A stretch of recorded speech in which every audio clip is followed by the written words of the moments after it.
Você defende mais direitos, mais Estado, mais investimento público, ou se você defende uma agenda de austeridade fiscal, de cortes, de perseguição a adversários políticos, de asfixia das políticas sociais.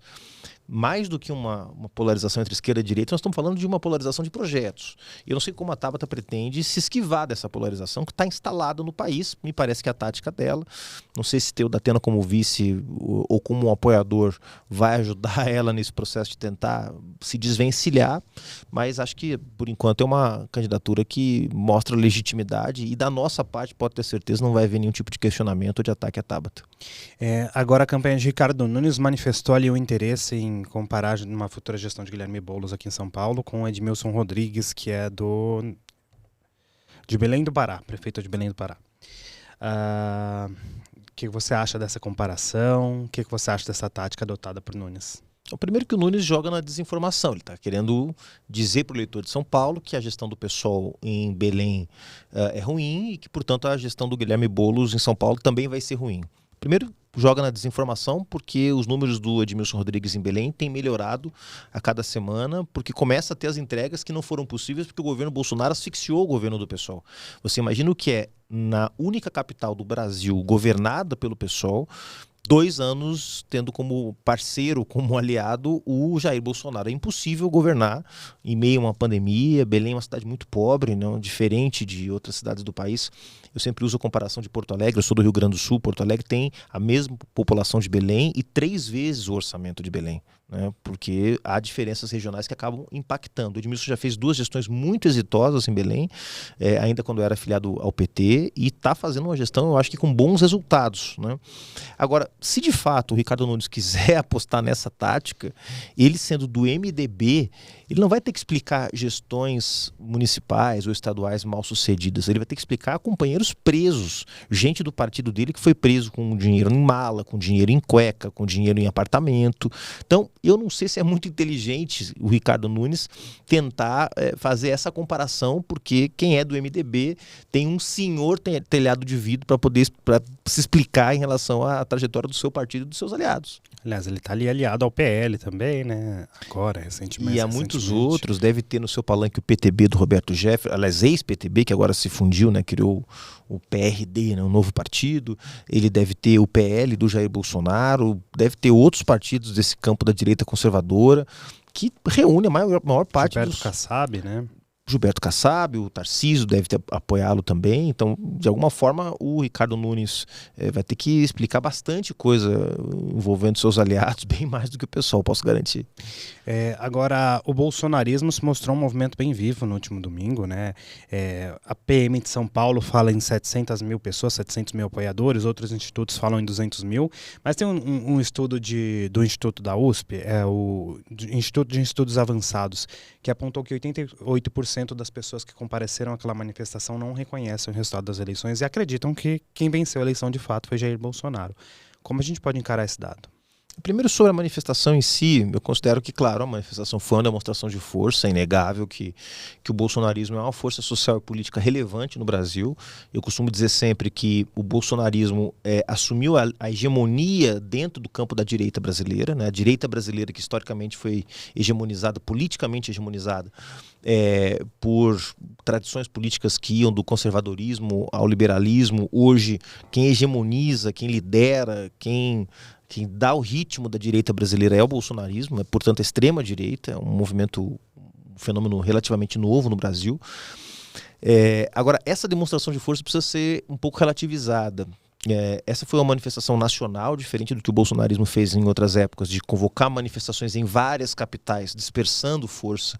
Ele concentrou tudo em São Paulo. Então, as imagens das caravanas vindo do interior de São Paulo, até mesmo de outros estados. Portanto, não é só a concentração da força do bolsonarismo de São Paulo, esses 185 mil que o Instituto da USP aponta, não é só bolsonarismo paulista, né, o paulistano, é um bolsonarismo que se mobilizou aqui, gente do Rio de Janeiro, gente do Paraná, gente do Mato Grosso do Sul, de outros estados. Houve uma lotação dos hotéis, né? Isso foi também divulgado pela imprensa.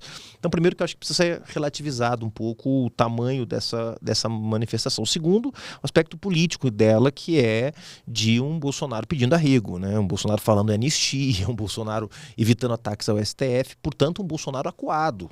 Um movimento de quem está acuado, quer demonstrar força para tentar, desse contexto de estar nas cordas, tentar algum tipo de reação com pouca eficácia do meu ponto de vista.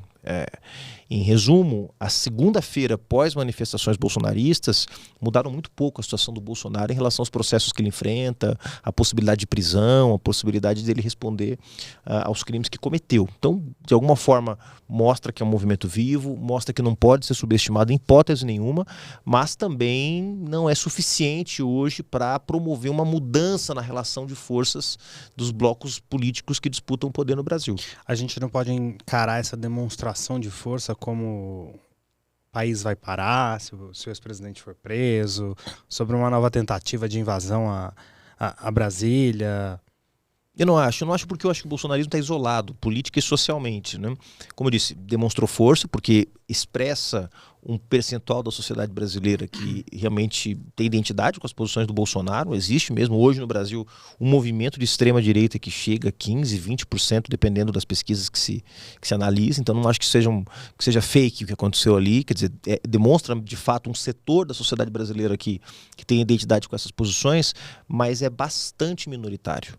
Né, diferente do que a gente viu em outros momentos. Hoje você não tem, na verdade, nenhum campo político no Brasil efetivamente majoritário. Nem a esquerda é majoritária, nós não temos a maioria da sociedade brasileira. Se fala em 30% para cada lado, né? Se fala em 30% para cada lado, acho que no caso do bolsonarismo isso é menor, na verdade. Se a gente falar 30%, eu somaria o bolsonarismo raiz com uma corrente conservadora mais difusa, né? Até mesmo um liberalismo. Alguns viúvos do PSDB. Por exemplo, partidos do Centrão. Eu acho que aí realmente você teria algo em torno de 30%, até talvez 35%. E a esquerda tem mais ou menos esse tamanho também no Brasil.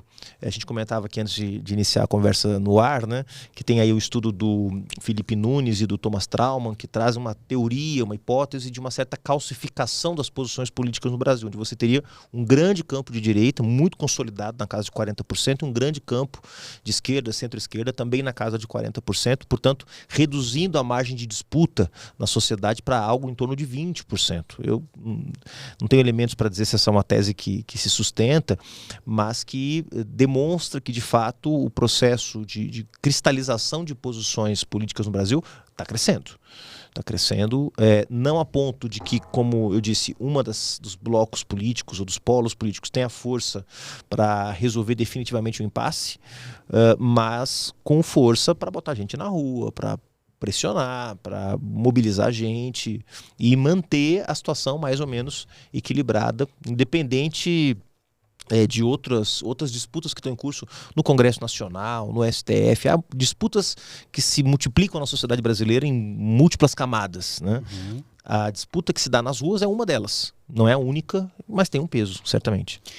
Agora, como você encara essa dualidade da esquerda fazendo alianças com a centro-direita?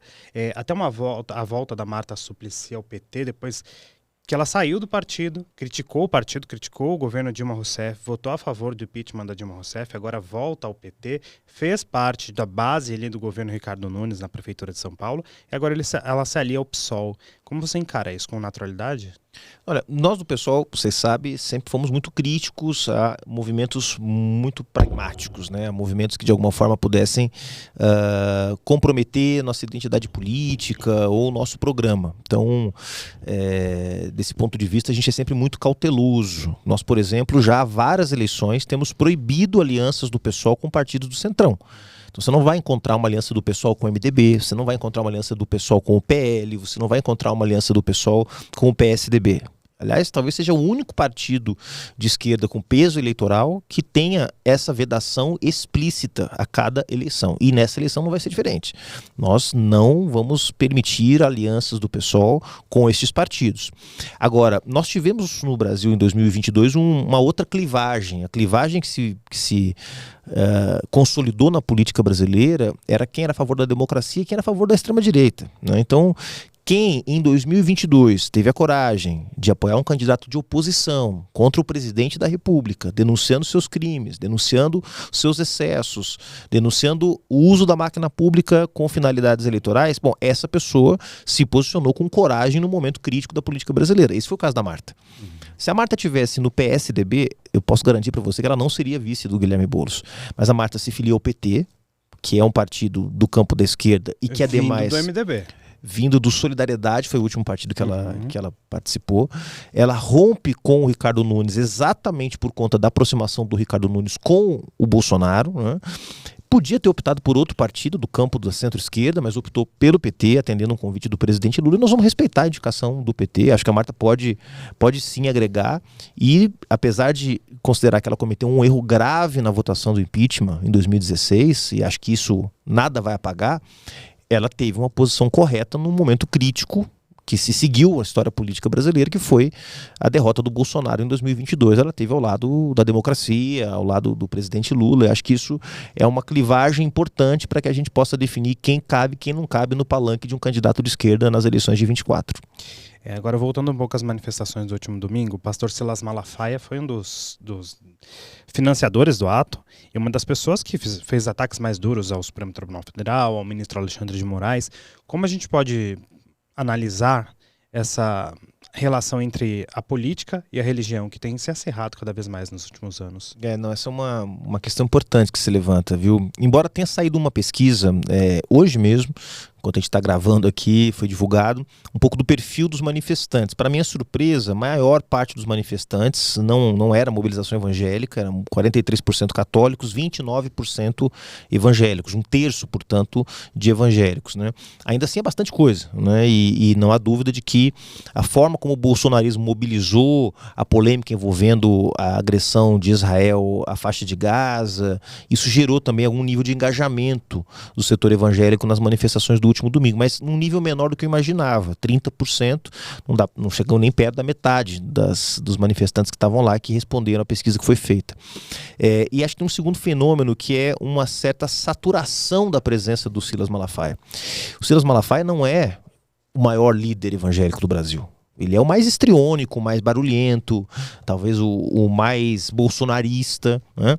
Mas se você pensar, por exemplo, a Igreja Universal do Reino de Deus, que essa sim é a maior igreja evangélica neopentecostal do Brasil, não estava nas manifestações, não convocou manifestações, não colocou ônibus na porta das suas igrejas para levar para os atos bolsonaristas. Então, também eu não generalizaria a adesão evangélica ao bolsonarismo, embora haja um setor, sem dúvida nenhuma, que está engajado, que tem respondido a essa tentativa do Bolsonaro de se apropriar de pautas morais, né, de pautas que são muito caras ao mundo evangélico, e dizer que essas pautas que são caras ao mundo evangélico são pautas da extrema-direita, né, e de alguma forma fazendo essa mistura que você menciona. Mas eu seria cauteloso para não jogar, não empurrar os evangélicos todos para o bolsonarismo, porque, primeiro, é uma comunidade diversa, que tem diversas nomenclaturas, pontos de vista, também há disputas lá dentro, há inclusive setores progressistas no mundo evangélico com os quais nós temos dialogado. Então, sim, há uma tentativa do Bolsonaro de fazer essa associação, mas nós não devemos, eu acho que, assimilar isso acriticamente, entende? Tem muita gente que não está aderindo, seja porque não vê vantagem, como eu acho que é o caso de algumas grandes igrejas neopentecostais, uma questão pragmática mesmo, um cálculo pragmático, seja porque não tem identidade com essa agenda. Eu acho que a gente precisa identificar potenciais aliados, porque tem gente boa, tem gente democrática, tem gente que respeita os direitos humanos também no mundo evangélico. O pessoal tem até um deputado pastor eleito, né? Temos um pastor evangélico da bancada evangélica na Câmara Federal, meu amigo Henrique Vieira, que também é de uma igreja batista de Niterói, e temos outros, temos vários pastores, temos pastores em Belém do Pará, temos aqui em São Paulo, uma quantidade grande de evangélicos militando. Se você pegar, por exemplo, a base do MTST, do Movimento dos Trabalhadores Sem Teto, de onde vem o Guilherme Boulos, um contingente imenso de evangélicos que participam do MTST, que vê no MTST uma forma de organização política, mas que não misturam isso com as suas convicções pessoais, sua fé, sua religião. Então, eu acho que a gente precisa ter bastante cuidado para não fazer generalizações e também, é óbvio, para dialogar com valores que são importantes a esse público, né? Sem dúvida nenhuma, há ali uma cosmovisão que precisa ser respeitada e que a esquerda tem que ter condições de dialogar. Agora falando em MTST, o MTST ganhou um grande espaço no PSOL, mais precisamente nos últimos anos, até você era presidente do partido. Boulos hoje, maior liderança do PSOL. E Nunes se refere a Boulos constantemente como invasor. Acho que essa é a peste, inclusive, que ele vai tentar aí utilizar durante a campanha. Como o pessoal pretende encarar isso? Primeiro, para a gente é um baita orgulho ter militantes do MTST no PSOL. O MTST não é um movimento que tira a casa de ninguém. Quem tira a casa das pessoas é banco, é financeira, é empresa. Quer dizer, o MTST garante que pessoas que não têm teto se organizem politicamente para poder reivindicar o direito à moradia, que é um direito que está na Constituição. Segundo que esse movimento eu acompanhei muito de perto, fui um dos entusiastas da entrada dessa militância do MTST no PSOL. O PSOL era visto, embora de forma um pouco injusta, como um partido universitário, um partido de classe média. Não é verdade, porque o pessoal, por exemplo, em Belém do Pará, no Amapá, em outras regiões do país é muito popular, mas era visto no Sudeste, em particular Rio e São Paulo, como um partido... Nas universidades ele é bem forte. Ele é forte, claro, e eu acho isso muito bom, não estou desvalorizando. Aliás, eu venho do movimento estudantil, venho do mundo universitário e não tenho nenhum preconceito, não. Mas é inegável que um partido só se torna uma alternativa real, viável, se ele tem penetração às periferias. E a vinda dos militantes do MTST foi muito importante para isso. Então, primeira coisa, acho que foi um golaço do pessoal se abrir para os movimentos sociais, não só para o MTST, para o movimento indígena, por exemplo, com a vinda da Sônia Guajajara e de outras lideranças, movimento LGBT, movimento feminista, ou seja, tinha um conjunto de agendas importantes do século XXI que unem socialismo e liberdade, que unem justiça social com liberdades individuais, que a esquerda mais tradicional não estava olhando com o devido cuidado. Ou pior, estava sendo hostil, estava chamando de identitarismo, estava dizendo que eram pautas que dividiam. Não davam voto. Que não davam voto, e outras bobagens que são até hoje reproduzidas com figuras como Aldo Rebelo e outros.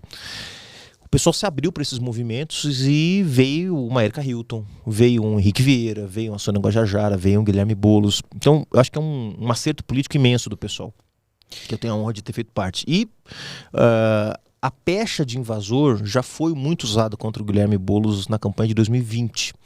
E não sei se você vai lembrar que teve algum momento na virada do primeiro para o segundo turno que a própria campanha que estava conosco disputando o segundo turno, que era a campanha do Bruno Covas, parou de nos acusar de invasor, porque cada vez que nos acusava de invasor, a gente tinha oportunidade de explicar o que era o MTST, quais eram os seus princípios, o que ele já tinha feito pelas pessoas, os apartamentos, conjuntos habitacionais que ele tinha entregue, as pessoas que ele tinha salvado. Então, acabou que o feitiço virou contra o feiticeiro, e a gente teve a oportunidade de mostrar o que é o MTST. E eu acho que nessa campanha deve acontecer algo parecido. O Nunes vai tentar colar no Guilherme Boulos a peste de radical, de intransigente, de extremista, de invasor, e nós vamos mostrar com toda tranquilidade, nos instrumentos que nós tivemos à disposição, na televisão, nas redes sociais, na imprensa, em espaços como esses, que o Guilherme Boulos é um humanista, é um pacifista, é um democrata, é alguém que acredita na organização política do povo, é alguém que luta para que as pessoas tenham direitos básicos, como o direito à habitação. Nós vamos mostrar como a gente mostrou em 2020. Eu tenho certeza que essa narrativa não vai colar, não vai ser aí que o Ricardo Nunes vai conseguir criar uma barreira entre o Guilherme Boulos e o povo de São Paulo. O Boulos chega aí com peso nessa campanha de deputado federal, o segundo deputado federal mais votado do país, né? E o mais votado de São Paulo, né? 1 milhão de votos aqui em São Paulo. Acho que o Guilherme Boulos se consolidou, isso não é nenhum demérito a outras lideranças de esquerda, de outros partidos, mas se consolidou como a maior liderança de esquerda depois do presidente Lula. Obviamente, o presidente Lula, com 40 anos de vida pública, 50 anos de vida pública, é sem dúvida nenhuma a maior liderança da esquerda brasileira, talvez de todos os tempos, né? Sem nenhum demérito, por exemplo, figuras como Luiz Carlos Prestes e outras grandes lideranças da esquerda, mas Lula viveu um outro tempo, né? Um tempo onde se forjar uma liderança de massas nacional é mais fácil, por conta da TV, por conta da internet, etc. e tal. E pelo que ele fez como presidente, como líder operário, líder sindical. Hoje eu não consigo ver outra liderança depois do presidente Lula com a envergadura política do Guilherme Boulos, né? Nós tínhamos aí a Manuela Dávila, que estava num processo de ascensão muito importante, próprio Fernando Haddad, ministro da Fazenda, mas acho que quem se consolidou mesmo como liderança de massas no Brasil, como expressão desse campo político da esquerda, Quando você pensa em esquerda brasileira, você vai pensar no Lula e vai pensar no Guilherme Boulos. E não há dúvida de... Boulos tem até um perfil mais parecido ao Lula, né?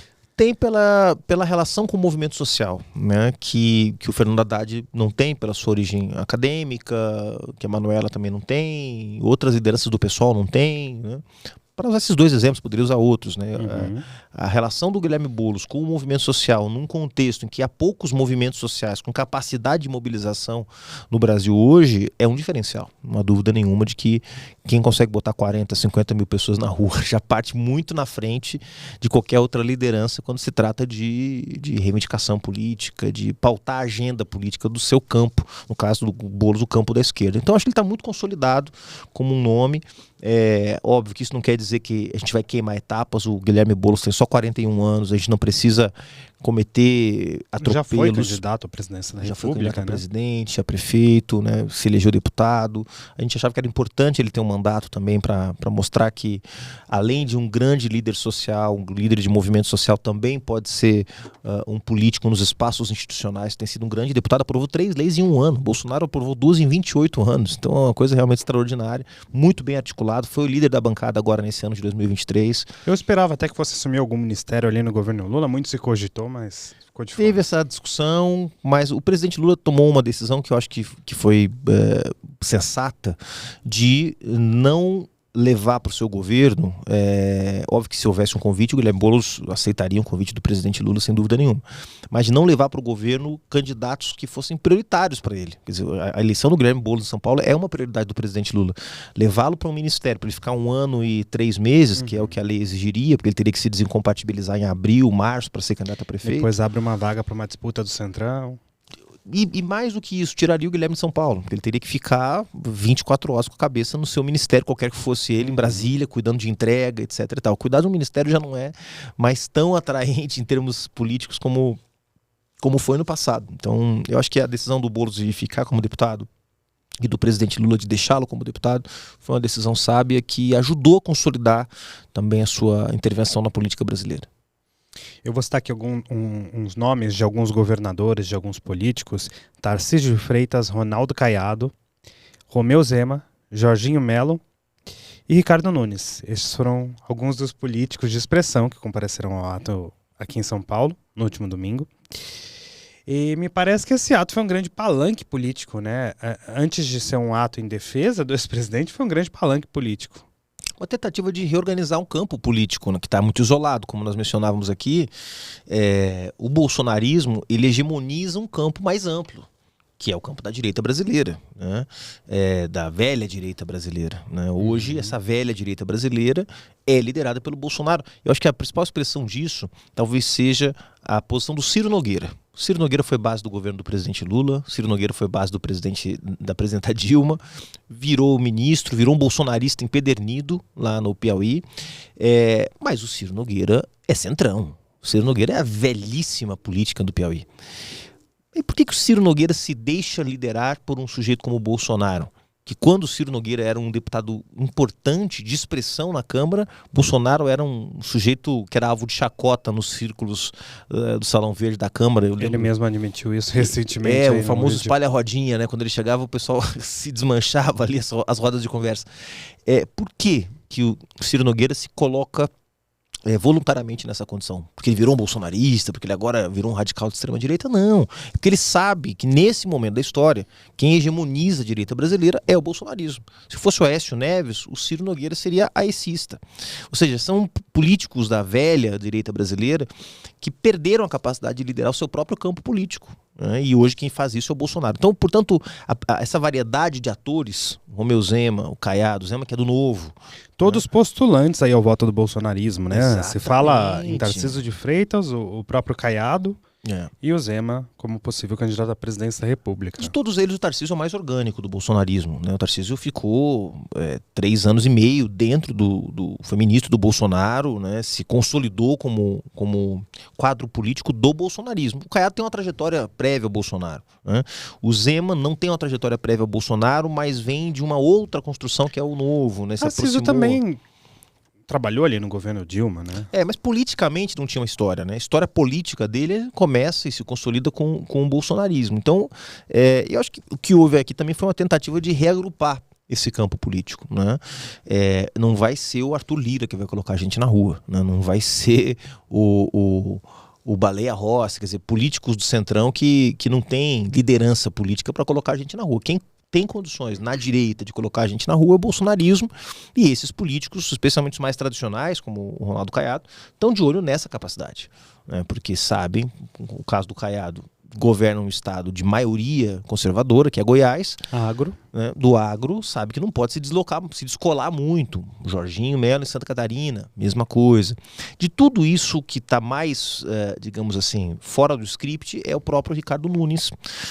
E acho que isso justifica também todas as desconfianças que o bolsonarismo tem com ele aqui em São Paulo, né? Não porque ele não tem identidade, acho que ele tem identidade com posições bolsonaristas, já disse isso. Tinha um negacionista na Secretaria das Mudanças Climáticas, já disse que o Bolsonaro é um democrata, já disse que não teve tentativa de golpe. Então eu acho que o Ricardo Nunes, de fato, no fundo, quando você espreme, sai um bolsonarista ali de dentro. Né? Mas hoje é o que está arriscando mais. Por quê? Porque São Paulo não é bolsonarista. A capital não é bolsonarista. O que ele está tentando fazer, me parece, é evitar que haja um candidato bolsonarista. E aí depois, quando começar a campanha, talvez ele jogue Bolsonaro aos leões, né, aos tubarões, ou o que quer que seja, e vire as costas e tente se viabilizar como um candidato centrista, né? Acho que essa pode ser uma tentativa do Ricardo Nunes, mas nós não vamos deixar isso acontecer, porque a gente vai lembrar todos os dias que o Ricardo Nunes estava no palanque junto com o Bolsonaro, vestido de amarelo, num ato que tinha como grande propósito pedir anistia para os golpistas que tentaram dar o golpe no dia 8 de janeiro de 2023. Depois desse ato, a gente volta a falar em poder de mobilização, né? Muitos especialistas voltaram a falar, e muito se fala que a esquerda brasileira não tem um poder de mobilização. Como você analisa essa crítica e você acha que a esquerda brasileira de fato perdeu as ruas? Não, eu acho que é um exagero. Eu li o texto que o Vladimir Safatli publicou no final de semana. O Vladimir é um intelectual que eu respeito muito, mas um pouco hiperbólico às vezes, né? Eu lembro quando ele dizia, já até teve uma polêmica, eu escrevi um artigo respondendo a ele, que não tinha onda conservadora no Brasil. Que isso era uma invenção do PT para coesionar sua base social, porque na verdade não tinha nenhuma ofensiva conservadora no Brasil. E o que nós vimos foi uma mega ofensiva conservadora. Que se consolidou na vitória do Bolsonaro. Então, o Vladimir não é exatamente um analista luminoso quando ele vai analisar a política. E acho que ele pesa um pouco a mão, como outros analistas também pesam um pouco a mão. A esquerda brasileira tem capacidade de mobilização. A questão é que talvez o que esteja nos faltando nesse momento é uma agenda que unifique a intervenção da esquerda brasileira. Não tenho dúvida que nós temos condição de fazer mobilizações maiores do que do bolsonarismo. A questão é em torno de qual agenda. Né? E aí talvez este sim é um tema que exige mais debate entre nós. Né? Eu, por exemplo, parto do princípio de que quem hoje tem mais capacidade de sabotar a agenda do presidente Lula, impedir que o presidente Lula cumpra suas promessas de campanha, não é o bolsonarismo, é o Centrão. Hoje quem desfigurou o arcabouço fiscal para torná-lo cada vez mais recessivo, quem sabotou as tentativas de revisão das desonerações, quem aprovou o marco temporal, todos esses ataques à democracia e à agenda de reconstrução nacional do presidente Lula, quem patrocinou foi o Arthur Lira. O bolsonarismo foi uma força auxiliar nesse processo, mas não foi a força protagonista. Nós não temos unidade sobre isso, porque é uma parte da esquerda que acha que nós temos que seguir negociando com o Centrão. Então, o PSOL é mais radical nesse sentido, né? Nós achamos que o Centrão se tornou um problema grave para o país, né? De alguma forma é preciso mobilizar, não contra o Centrão. As pessoas não vão sair na rua para brigar com Arthur Lira, mas a favor de alguma agenda, né? Então, por exemplo, quando o presidente Lula, no ano passado, levantou o tema da taxa de juros do Banco Central, quando ele pautou o debate público em torno da necessidade de reduzir as taxas de juros para retomar o investimento produtivo no Brasil, ele venceu a disputa. Venceu a disputa sem um tiro, como eu diria, porque ele não precisou nem chamar as pessoas às ruas. As mobilizações foram sindicais, muito pequenas. Mas quando saiu a primeira pesquisa da Datafolha, 88% das pessoas que responderam à pesquisa achavam que o presidente Lula estava certo e que a política de juros do Campos Neto era um desastre para o país. Então você tem que comprar algumas brigas. Né? Eu não estou falando que é o presidente Lula que tem que comprar. Nós de esquerda temos que comprar algumas brigas. Né? Qual é a briga que nós vamos comprar esse ano? É para derrotar o marco temporal? Vamos para cima do STF, vamos para cima do Arthur Lira? Isso tem capacidade de mobilização? Não sei, temos que avaliar. Não, nós vamos querer ver o tema da desoneração fiscal, porque hoje a renúncia tributária para grandes empresas que não empregam, que mandam os seus lucros para suas matrizes no exterior, estrangula a capacidade do Estado brasileiro de produzir investimentos produtivos e investir em política social. Essa vai ser a briga. Nós temos que escolher uma briga e mobilizar em torno dela. Né? Agora, para isso, nós temos que construir um consenso na esquerda que, nesse momento, está difícil.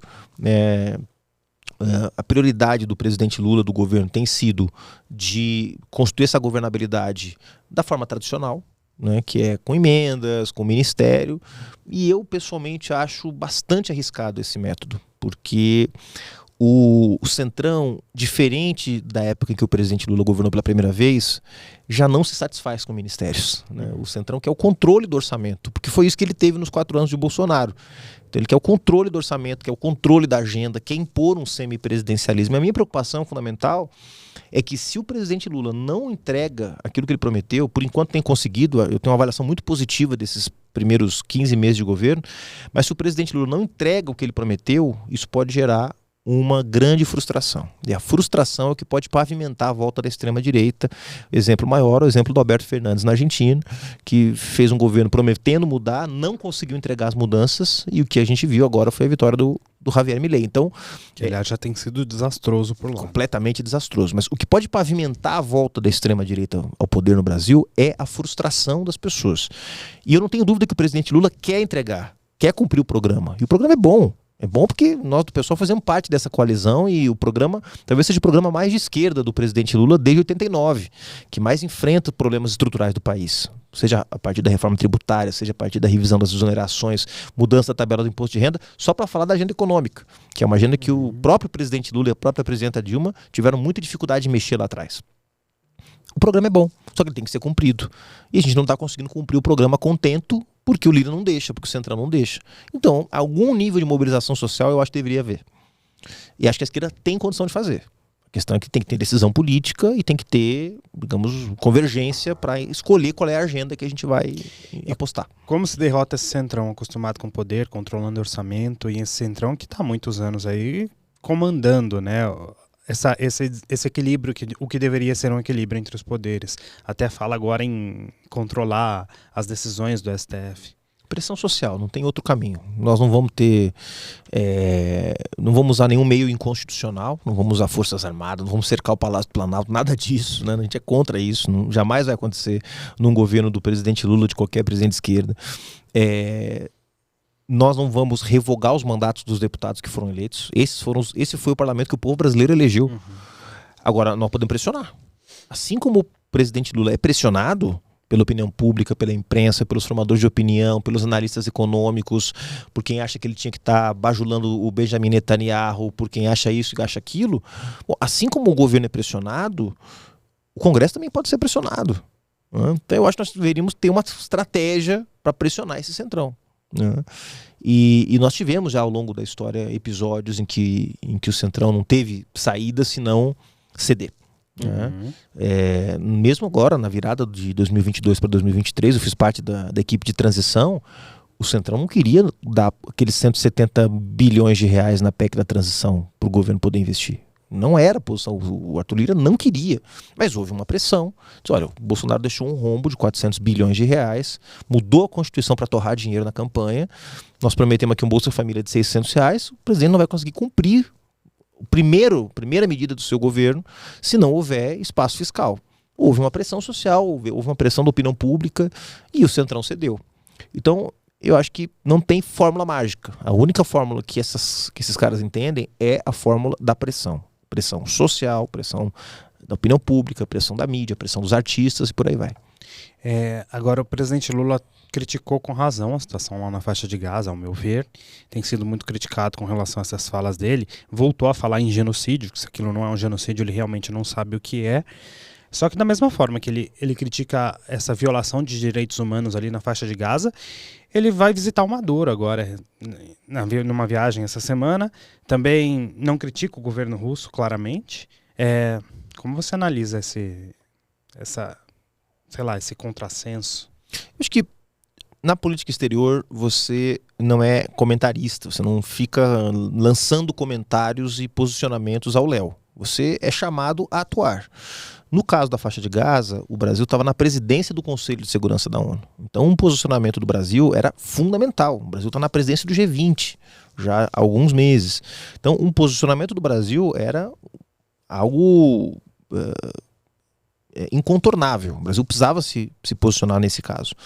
No caso da Venezuela, eu acho que se o Brasil for instado a se manifestar sobre algum episódio específico, o Brasil deve se manifestar.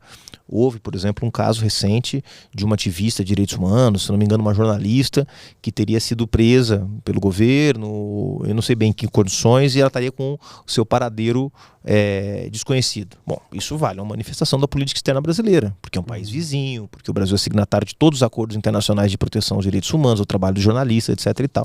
A Venezuela recentemente expulsou membros da ONU. Que eu acho que é condenável também, né? Também acho que é condenável. Então, acho que sempre que o Brasil for instado a se manifestar, o Brasil deve se manifestar. O que eu não acho que é função de política exterior é ficar comentando cada acontecimento. Então, vamos lá, agora teve o golpe no Sudão. Nós achamos que o golpe no Sudão é bom ou é ruim. Agora teve um problema na Guatemala. O Bernardo Arévalo quase não consegue tomar posse. Não, nós achamos que o Bernardo Arévalo deveria tomar posse. Mas daqui a pouco o seu chanceler vira um comentarista da política exterior. Não é essa a função. A função é de um Estado soberano como o Brasil, que preza e que valoriza o sistema de relações internacionais, é de buscar soluções. Naquilo que ele for instado, que ele puder atuar, ele tem que atuar. E acho que, inclusive, no caso da Venezuela. Há um debate na Venezuela sobre se é possível ou não ter eleições limpas e transparentes. Eu acho que o Brasil, se for instado, não deve se meter se não for chamado. Porque isso é intervenção na política interior de outro país. Isso Não deve se meter, mas deve tratar com respeito, com honras de chefe de Estado, como trata o Maduro? Se houver relações diplomáticas estabelecidas, você vai tratar com as honrarias de qualquer outro chefe de Estado. Isso é uma coisa quase protocolar. O Brasil trata o Zelensky, o Putin, o Maduro, o Biden, como trata qualquer chefe de Estado com o qual mantém relações diplomáticas. O Brasil não rompeu relações diplomáticas com a Venezuela. Nem no governo Bolsonaro isso aconteceu. Então existem relações estabelecidas. Deveria ser uma prioridade da política externa brasileira? Eu não acho. Realmente não acho. Acho que a prioridade da política externa brasileira agora, nesse momento, deveria ser outra. O Brasil não tem como missão, assim, liderar a política aqui na América do Sul? Sim, sempre que houver alguma questão onde o Brasil seja instado a se manifestar. Como eu disse, o Brasil não pode decidir que vai interferir na política interior de nenhum país. Nem da Venezuela, nem da Argentina, nem dos Estados Unidos, nem de... Se ele for instado, seja por organismos internacionais, seja por sistemas de cooperação locais, o Brasil tem que se manifestar. E acho que tem que se manifestar sempre no respeito à democracia, aos direitos humanos, à transparência. Doa a quem doer, mesmo que possa haver algum tipo de identidade política entre o presidente Lula e o Maduro, que eu acho que é cada vez menos, porque o presidente Lula é um democrata, né, e o Maduro não tem mostrado muito apreço pela democracia nos últimos anos. Mas o Brasil não deve interferir se não for chamado, porque esse é um princípio básico da soberania dos povos que o Brasil sempre respeitou. Né? Agora, uma vez instado a ajudar no processo de negociação entre oposição e governo venezuelano, o Brasil deve ajudar. Uma vez instado a se manifestar, seja no Conselho de Segurança da ONU, seja num fórum multilateral aqui na região, o Brasil deve se manifestar. Como eu disse, eu não acho que o Brasil deve ser um comentarista da política externa de tudo que acontece em cada um dos países, porque o que acontece na Venezuela, do meu ponto de vista, neste momento não é mais grave do que acontece na Argentina. E o Brasil não está sendo chamado a se posicionar sobre o que o Milei está fazendo, que é um desmonte completo e total de toda a rede de proteção social que a Argentina demorou um século para construir. E as pessoas não estão, por que o Lula não fala do Milei? Não, o Lula não fala do Milei porque não foi chamado a falar. Se houver um debate, seja no Mercosul, seja na ONU, sobre as violações que estão sendo feitas na Argentina, o presidente Lula tem que se manifestar. Eu acho que isso tem que ser uma estratégia de qualquer governante democrático que respeita o sistema de relação entre as nações, né? Agora aqui em São Paulo, né, o MBL, os meninos do MBL vão disputar a prefeitura novamente, né? Antes era como a mãe falei, que agora já não pode mais ser candidato. E Kim Kataguiri agora é o candidato do MBL. Tem uma fatia ali até de votos, uns 6, 7% de votos, esse é o cálculo. Como você vê essa aventura do MBL na política? Olha, o Kim tem que arrumar um partido para ser candidato. Ele está com um problema nesse momento. Não tem nem vice, não tem nenhum apoiador. Então, eu né? não sei se ele conseguiu ainda um partido, porque ele está afiliado, ou estava afiliado à União Brasil, né? Ele é deputado federal. Se ele trocar de partido, ele perde o mandato de deputado federal. né, porque existe ainda, pelo menos neste caso, a fidelidade partidária para concorrer, e ele não vai ter legenda do União Brasil. Né? O Milton Leite, presidente da Câmara, que é o dono do União Brasil aqui em São Paulo, vai apoiar o Ricardo Nunes. Aliás, está, inclusive, se oferecendo para ser vice do Ricardo Nunes. Muito possivelmente será, inclusive. Não sei, porque aí o bolsonarismo tem que aceitar que não vai ter presença na chapa majoritária, que não é tão simples, pelo que me disseram. Então, eu acho que essa aventura do MBL aí, viu, ela não vai durar muito tempo, porque o MBL não vai ter legenda para ter candidato, pelo menos o Kim. Pode ter outro candidato, né, um outro desses moleques aí. Eles falam em fundar um partido, né? Mas não tem nenhuma condição de fundar. Nem aliás, eles falam em fundar um partido e lançar Danilo Gentili à próxima presidência da República. Uma piada de mau gosto, né? Ter o Danilo Gentili como candidato a presidente. O problema de piada de mau gosto é que às vezes ela cola, né? Às vezes ela cola. Agora é muito difícil fundar partido, tá cada vez mais difícil fundar partido no Brasil. Acho que o MBL já não tem a força que teve em algum momento ali entre 2015 e 2018, acho que teve uma certa expressão social, acho que perdeu completamente. O bolsonarismo já devorou essa base social aí do MBL. Acho que hoje o MBL não tem nenhuma condição de criar um partido. As restrições para criar partido no Brasil aumentaram muito, tá cada vez mais difícil essa empreitada. Tanto é que nos últimos anos se criou um partido, que foi a UP, e o que nós tivemos, ao contrário, foram fusões, né? Então nós temos menos partidos hoje no sistema partidário brasileiro do que nós tínhamos 10 anos atrás. Então tem menos espaço para esse tipo de aventura, não acredito que vai acontecer. Agora, o MBL pode ter um candidato? Pode ter um candidato. Acho que não vai ser o Kim. Porque se o Kim for candidato, ele vai ter que sair do União Brasil e abrir mão do seu mandato de deputado federal. Será que ele vai querer fazer isso? Os meninos do MBL, a gente já... Posso dizer que a gente já podia esperar, mas eles têm feito muita merda, né? Falado muita merda, falado muita besteira, defendendo algumas coisas injustificáveis. Tem que convidar um deles aqui pra apertar. Cara, eu já convidei o Guto Zacarias, que topou umas 2 vezes, mas cancelou em cima da hora. E depois nunca mais me respondeu. O Kim eu convidei recentemente, que me disse que não tinha interesse. Tem que achar algum deles aí. Cara, é muito difícil falar com a direita, sabe? Assim, eu tento, mas eles não topam. Debate não é o forte deles, né? Não é, de fato não é. E como é que o PSOL e você, pessoalmente, vê a situação na faixa de Gaza e na Palestina? É uma tragédia. Eu acompanho a situação da Palestina há muitos anos já, desde que eu conheci minha militância, assim, desde...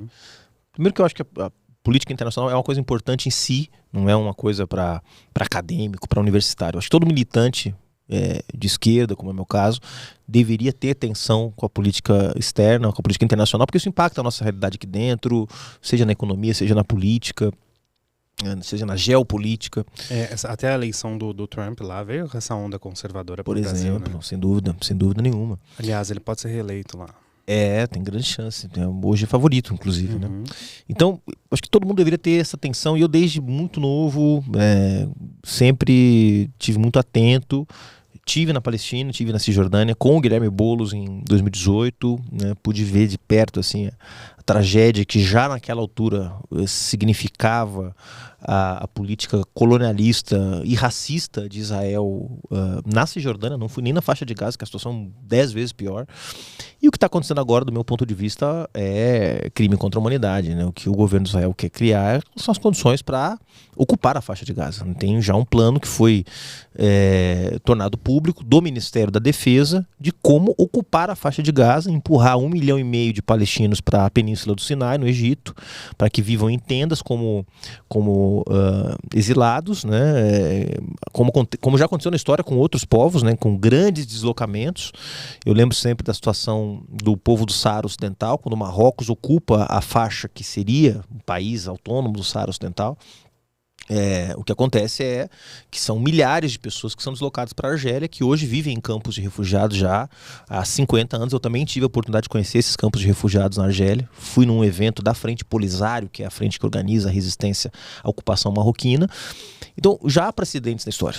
Israel quer usar esses precedentes. Primeiro, destruir, matar, bombardear e depois ocupar. Eu não tenho dúvida que o plano da extrema-direita israelense, liderada pelo Benjamin Netanyahu, é ocupação, se não total, pelo menos parcial, da faixa de Gaza e o deslocamento em massa de palestinos para a Península do Sinai. Acho que esse é o projeto, já vazou documento nesse sentido. Então, mais do que genocídio, se é que é possível algo pior do que genocídio, a morte planejada de populações humanas, ou a tentativa, há ali também a tentativa de inviabilizar definitivamente as soluções aprovadas pela ONU e pelos acordos de Oslo de 2 estados. Ali se inviabiliza completamente porque o território palestino é composto por duas regiões, a Cisjordânia e a faixa de Gaza. Você tira a faixa de Gaza, você na prática está inviabilizando definitivamente a possibilidade da já distante, longínqua solução de 2 estados. Então, não cabe outra posição senão a denúncia dura. Eu estou plenamente de acordo com a posição do presidente Lula. Eu vou dizer mais, acho que demorou.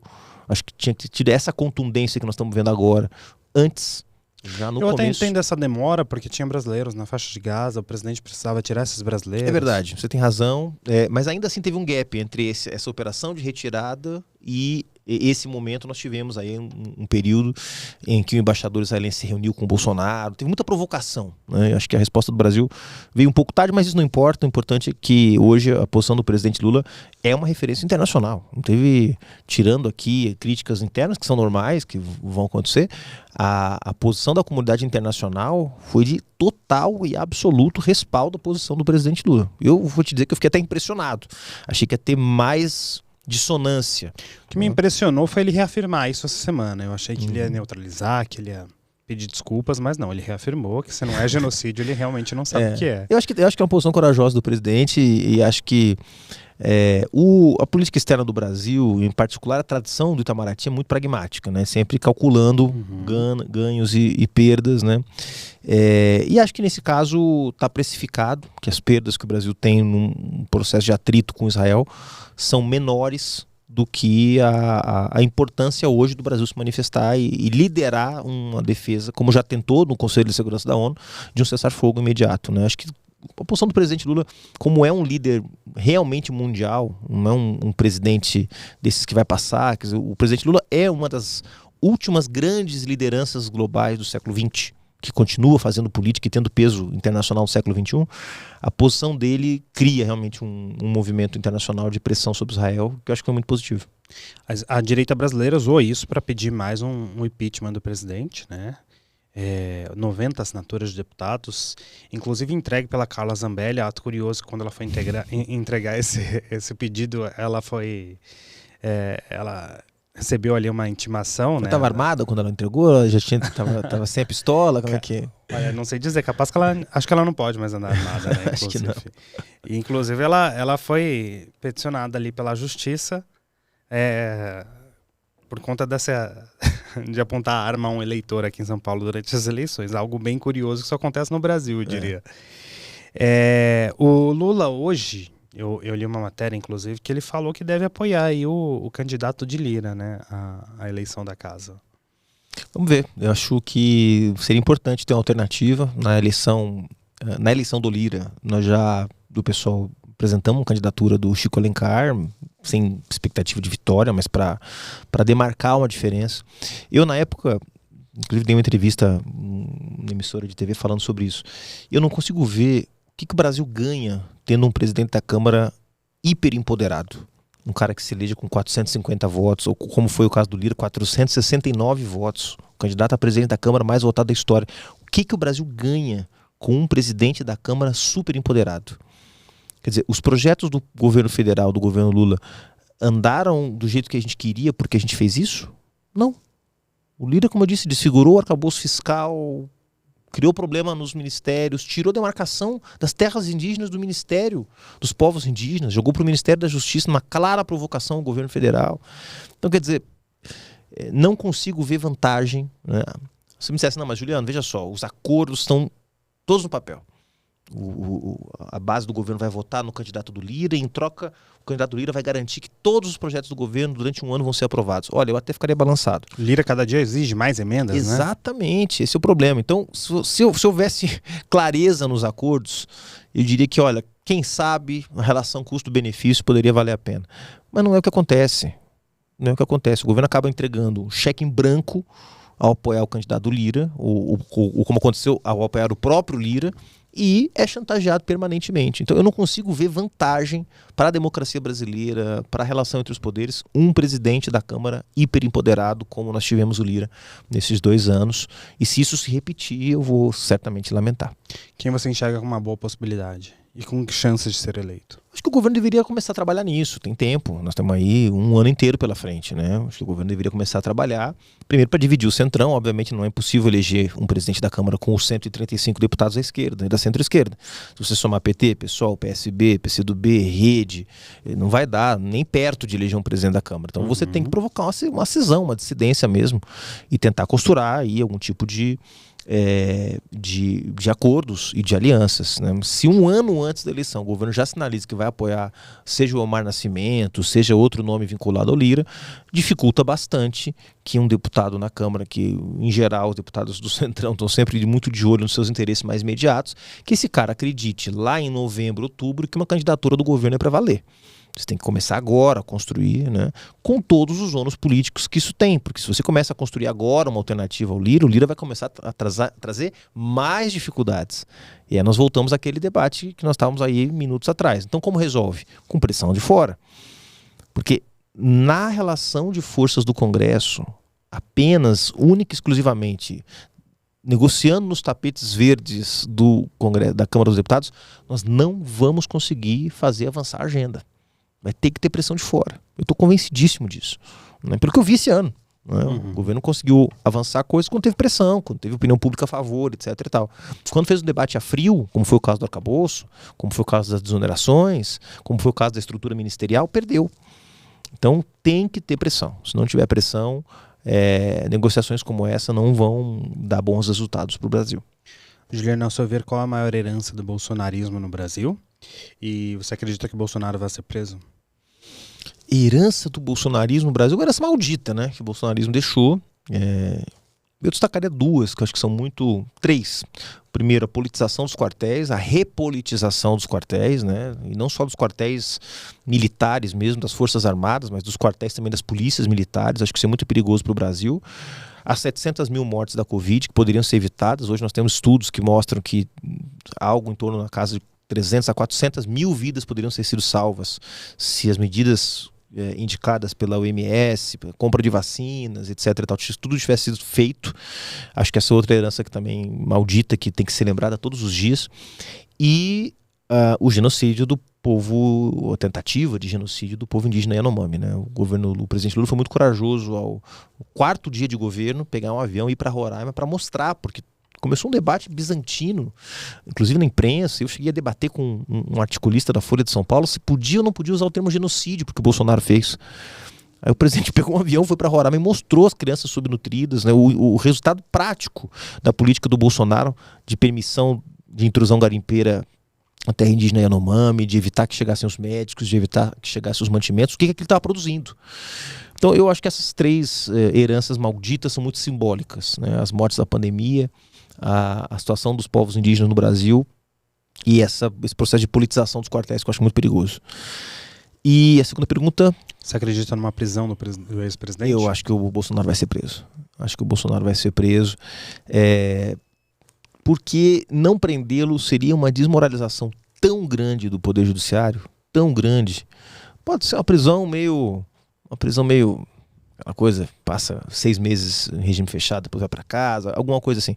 Mas a condenação do Bolsonaro eu acho incontornável, porque as provas são abundantes as provas, né?